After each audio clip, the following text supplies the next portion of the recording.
mari kita lihat keefektifannya ya.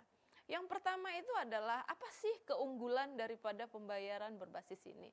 Yang pertama itu adalah keadilan ya, dikatakan karena apa? Karena orang atau karyawan akan melihat bahwa saya ini semakin lama saya bekerja, maka gaji saya akan semakin tinggi. Jadi tidak mungkin karyawan yang baru berusia 1 tahun bekerja akan mendapat gaji yang lebih tinggi daripada karyawan yang bekerja 5 tahun. Dengan adanya program ini, maka karyawan akan mempertimbangkan dengan sangat ketika untuk keluar daripada perusahaan. Karena apa? Karena dia merasa semakin saya lama bekerja, gaji saya semakin tinggi. Mudah di dalam pengelolaan administrasi pastinya gitu. Karena apa? Karena kita itu hanya tinggal melihat lamanya bekerja karyawan tersebut. Tetapi dampak negatifnya juga ada atau kelemahannya. Ketidakcocokan dengan strategi bisnis. Jadi semisal strategi bisnis kita ini adalah competitiveness-nya itu sangat tinggi. Kita mau inovasi sangat tinggi, kita mau jadi market leader. Artinya harus banyak perubahan ya, adaptasi yang tinggi jikalau terjadi perubahan di dalam lingkungan eksternal. Belum tentu karyawan yang ada di dalam organisasi kompetensinya itu sesuai dengan kompetensi yang dibutuhkan ketika kita melakukan adaptasi. Kita harus adaptasi terhadap perubahan lingkungan eksternal.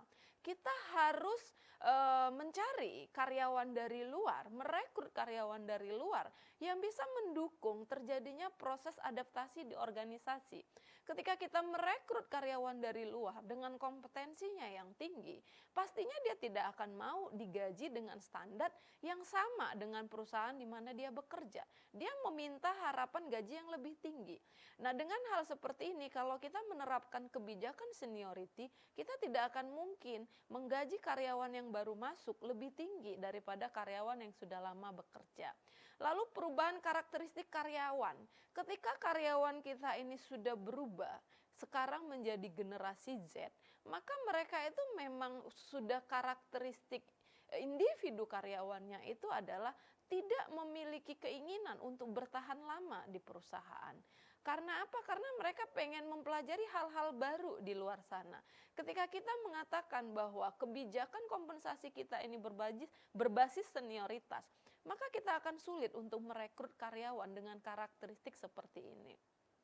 Persepsi ketidakadilan, ini yang saya katakan tadi, ketika kita merekrut karyawan dengan generasi Z yang dia memiliki kompetensi sangat tinggi, lalu dia bekerja di organisasi, dia merasa bahwa kontribusinya jauh lebih besar daripada karyawan yang sudah lama bekerja, maka dia akan merasa bahwa dia diperlakukan tidak adil oleh organisasi, sehingga dia pastinya akan keluar daripada perusahaan.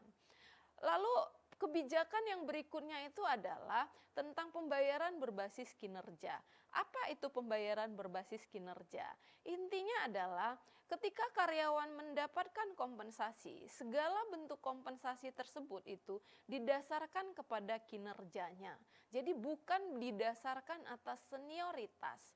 Lalu apa saja bentuk kompensasi berbasis kinerja? Yang pertama itu adalah kenaikan gaji tahunan ya. Jadi setiap tahun ada dilakukan penyesuaian, maka ketika dia berkinerja sangat bagus, maka kenaikan gaji pokoknya, gaji tetapnya ini akan berbeda dengan karyawan yang memiliki kinerja yang di bawah dia. Atau praktek berikutnya itu adalah pemberian bonus atau insentif.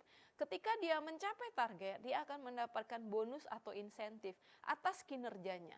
Sehingga karyawan yang dia tidak mencapai targetnya tidak akan mendapatkan bonus atau insentif yang sama dengan karyawan yang bisa mencapai target kinerjanya. Lalu kita akan membahas tentang bagaimana cara organisasi untuk bisa melakukan pembayaran berbasis kinerja.